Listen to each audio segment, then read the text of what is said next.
Welcome to episode 3 of our All-Russian War series, with previously the Grand Duchy of Muscovy and the Tsardom of Russia being covered, with both receiving relatively low scores.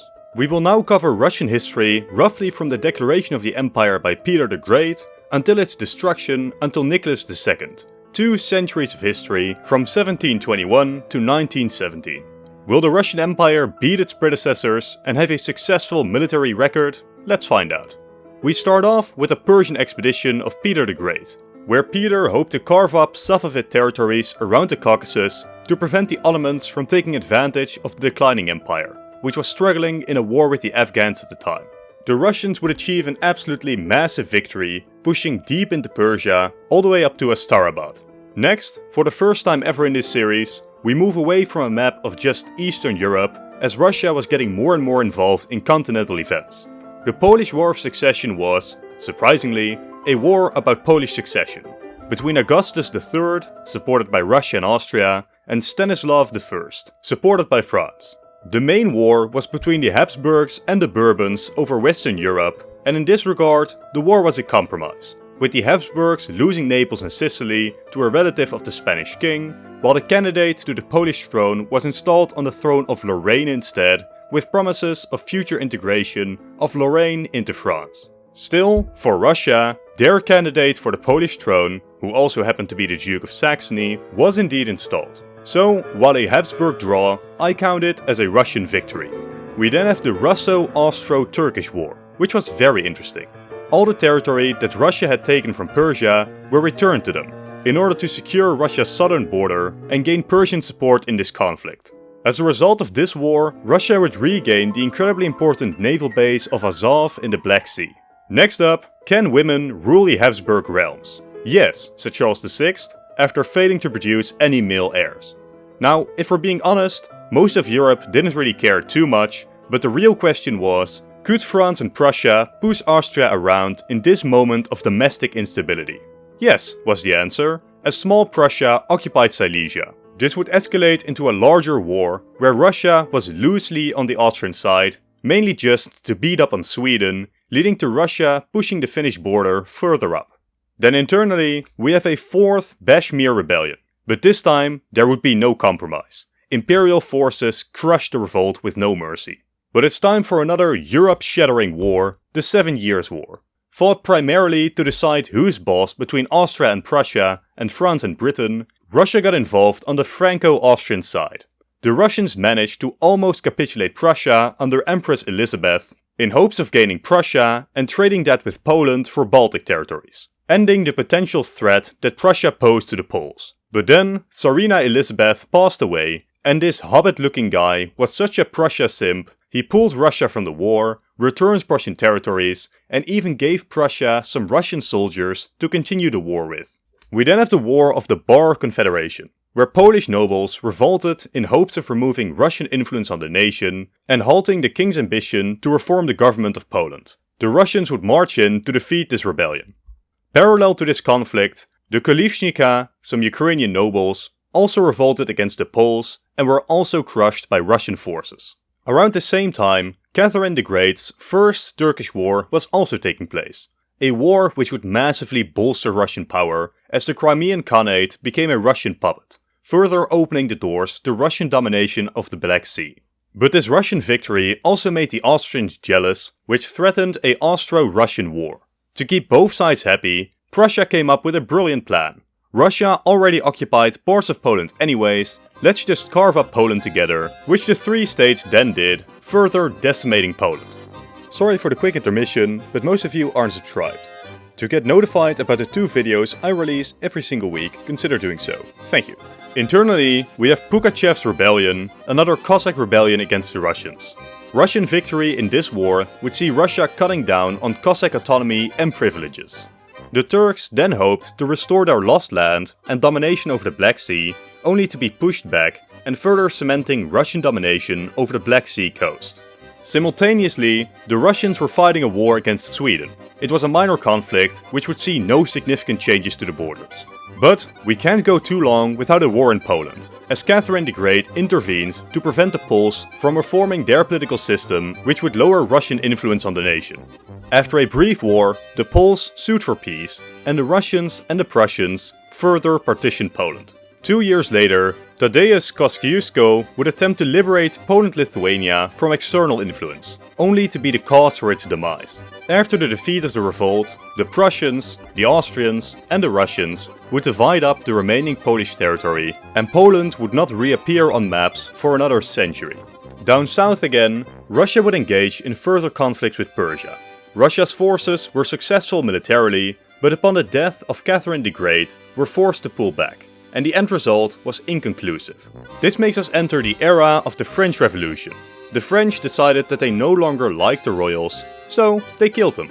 The First War would see most of Europe team up against the French, but the French won, actually, due to this striking French general. Russia wasn't actually involved in this war, but they would participate in the sequel, the War of the Second Coalition. Russia would join military operations in the lowlands and Switzerland before leaving the war over disagreements with Britain. The rest of the war would be a mild victory for the coalition, but they would fail to destroy French power. The following War of the Third Coalition saw Russia once again joining up against the French, now led by this short man who had proclaimed himself emperor. This war, Russia would stick through to the end, and Napoleon and his Grand Armée would decisively smash the coalition, taking control over most of Central Europe. To take his mind off matters, Tsar Alexander would go wage a war against the Persians, in which he would successfully seize control over the Caucasus. Good job, Alex. Sadly, he wasn't as successful in the War of the Fourth Coalition, in which France would smash through Prussia, forcing both Prussia and Russia to become allies of his regime. To great annoyance of Tsar Alexander, Napoleon would also create a puppet regime in the Duchy of Warsaw. Following this war, Russia would remain on the sidelines of Napoleonic politics for a while. As Europe continued to fight, Russia would focus on the Turks, fighting a 6-year-long war which would eventually result in Russia seizing Bessarabia from the Turks. This war would be the start of the largest string of being undefeated that we've seen so far.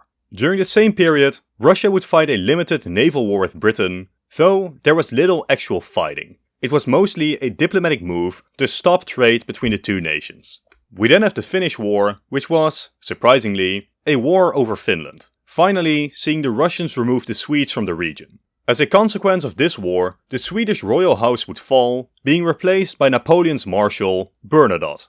The Russians would then get involved in a minor way in the War of the Fifth Coalition, this time though fighting on Napoleon's side.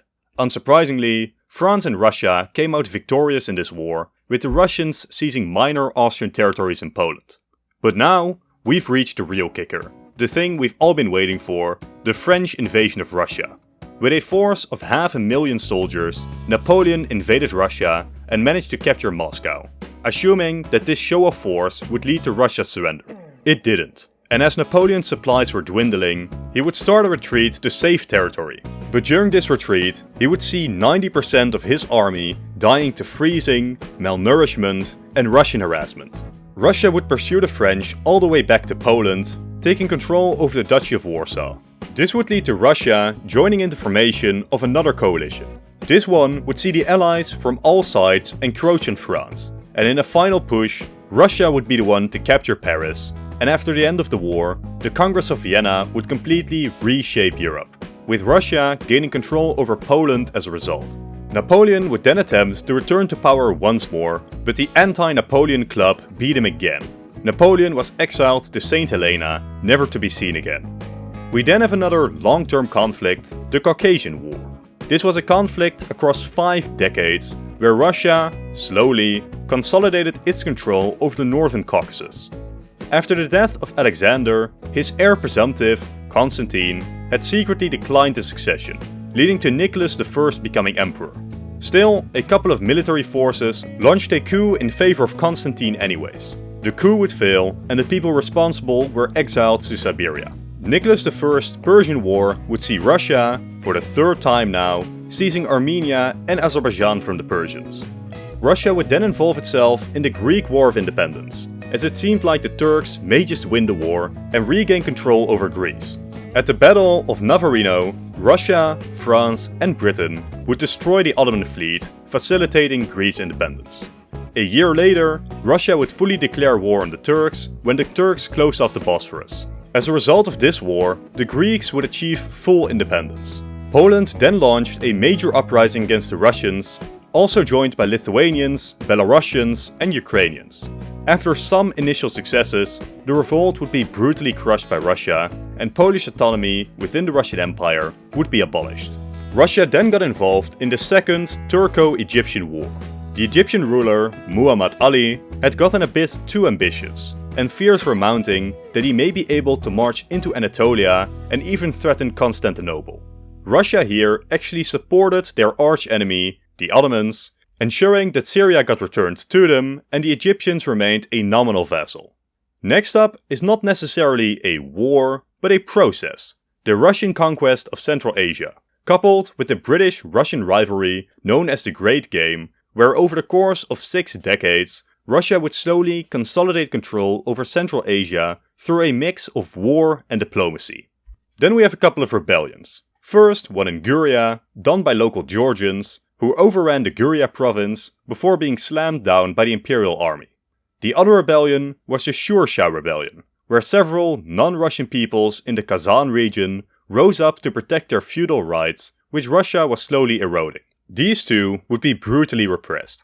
Then, as the final Russian victory in this amazing run, we have the Hungarian Revolution. Hungary was rising up against Habsburg rule, fighting for their independence, and coupled with a war in Italy, it now looked like the very existence of the Habsburgs as a great power was at risk. The Austrian Emperor, Franz Joseph, had to kiss the hand of the Russian Tsar, and in return, in the name of the Holy Alliance, Russia came in to protect the Austrians and defeat the Hungarian revolt. But Austria wouldn't repay the favor in the next war, where we see the first Russian defeat in half a century, the Crimean War. Assuming he would score an easy victory against the Turks, Tsar Nicholas would be in for a surprise, when France, Britain, and even Sardinia-Piedmont defended the Turks. The Austrians, whom the Russians expected to support them, simply remained neutral, even leading towards the Ottoman side, fearful of Russian Balkan ambitions. In a brutal war for both sides, the Russians eventually surrendered and lost some territory in Bessarabia. The territorial losses were minor, but, very humiliatingly, Russia had to demilitarize parts of the Black Sea. And in this moment of Russian weakness, we have a bunch of rebellions again. The Mathura rebellion saw a peasant revolt in Estonia be crushed. The next conflict came about by a misunderstanding. This man, Alexander II, a man brave enough to say no to facial hair hygiene, had abolished serfdom. Some peasants interpreted this as, cool, we're completely free now. But no, they still had to pay high rent to their former lords to use their lands. This misunderstanding would lead to the revolt, which would be crushed by the army. The Poles would then try to break away from Russia again, hoping to restore a Polish-Lithuanian state. This revolt would be brutally repressed, with deportations to Siberia and public executions until the revolt finally died down. Interestingly, a group of these Polish exiles would rise up in Siberia, hoping to steal a ship, sail to America, and then go back to Europe that way. Like you may expect, they were not successful, but imagine if they were. That would have been an amazing movie plot. Next up, trouble in the Balkan. The people of the Balkan were increasingly sick of living under Ottoman rule, and Ottoman atrocities to keep them in line was the perfect excuse for Russia to get involved, coming oh so close to Constantinople, before the threat of British involvement made the Russians halt. In a congress at Berlin, the great powers completely reshaped the Balkan, with Russia regaining lands in Bessarabia and the Caucasus. As a direct result, we would see the Cretan Revolt, where the population of the island rose up against Turkish rule. Following great power intervention, Crete would become an independent state, though it would remain an official part of the Ottoman Empire. In China, the Boxer Rebellion had seen Chinese rebels rise up against Western influence, leading to an Avenger-like squadron of nations assembling to restore order in the nation, or, more realistically, to protect Western influence and dominance over China. With great Russian involvement, the coalition would be victorious, forcing concessions to the victorious powers. For our story, most importantly, Russia gained a treaty port in Port Arthur, as well as great influence over Inner Manchuria. In the Caucasus, another revolt in the Guria region would rage on for years before imperial soldiers would restore order. But, back to the real important wars, the Russo-Japanese War had just broken out. Japan wanted to prove that they were a top-tier great power, capable of taking on even great powers like Russia. Now obviously, in a war against a minor Asian power, this will be an easy victory for Russia. Oh, they just lost. As a result of this war, Japan would gain influence and later annex Korea, while gaining Port Arthur and his sphere over Manchuria and annexing southern Sakhalin and the Kuril Islands. Truly an embarrassing loss for the Russians. How could Russia have lost this war? Well, the Russians underestimated the Japanese, made some crucial mistakes, and were totally unprepared for the war. But also, revolution had broken out in Western Russia, and since the Tsar cared more about his own power than some eastern territories, forces en route to Asia were turned back. Through some concessions, but mostly brutal repression, the government would retain control over the nation. But now it's time for the biggest war of our time. But first, Prussia had a constitutional crisis. A parliament was established in the state, then later abolished, and conflict between the monarchist and constitutional forces erupted. The revolution would be ended with the help of Russian forces, who then just kind of remained in northern Iran. Which leads us to World War I, which as we all know, was a disaster for the Russian Empire. Started due to the death of an Austrian archduke and Russian support for the Serbians, a war erupted which most of Europe would be dragged into. As we all know, the Russians performed very poorly in this war, pushing the Russian Tsardom to collapse. Still, the Russian Empire never actually stopped fighting the war, and the Russian Republic that followed it would continue it. So, we can't count this war as a loss for the Empire. What we can do is count the February Revolution that led to the downfall of the Empire as a loss. With the Empire no more, the new Kerensky government of the now Russian Republic continued the war, failed to significantly change the course of it, leading to the October Revolution, bringing the downfall of that government as well, in the one and only loss for the Russian Republic. But World War I was still ongoing, and it would be the new Bolshevik government that would finally end the war. Which means that the conclusion to World War I will have to wait until next week, where we discuss the wars of the Bolsheviks, the Soviet Union, and modern Russia to finish off this series. But to conclude, let's look at the war scores of the Russian Empire, which are impressively high. 80% of their conflicts were victories, 10% were defeats, and 10% were draws or unclear. This is a very, very nice military record. For completion's sake, the Russian Republic had a very simple 100% loss rate, as their only completed conflict, the October Revolution, was a loss for the government. This leads us back to our score sheet, and where does the Empire rank? Well, we find out by giving 3 points for victory, 1 for draws and 0 for losses, leading to a total score of 2.5. Extremely impressive. This puts the Russian Empire firmly at the top of our list, beating out even the United States. Now I don't want to start including small, insignificant regimes, which will clutter up the list, but if we were to include the Russian Republic, it would obviously be at the bottom with a neat score of 0. But that's it for this video. Join me next time to see where the Bolsheviks, the Soviet Union, and modern Russia rank on our military score sheet. For now, thank you all for watching, consider leaving a like and a comment to support the content, subscribe for 2 more videos every single week. To continue watching, click on one of the 2 videos on screen now. Again, thank you all for watching, and goodbye.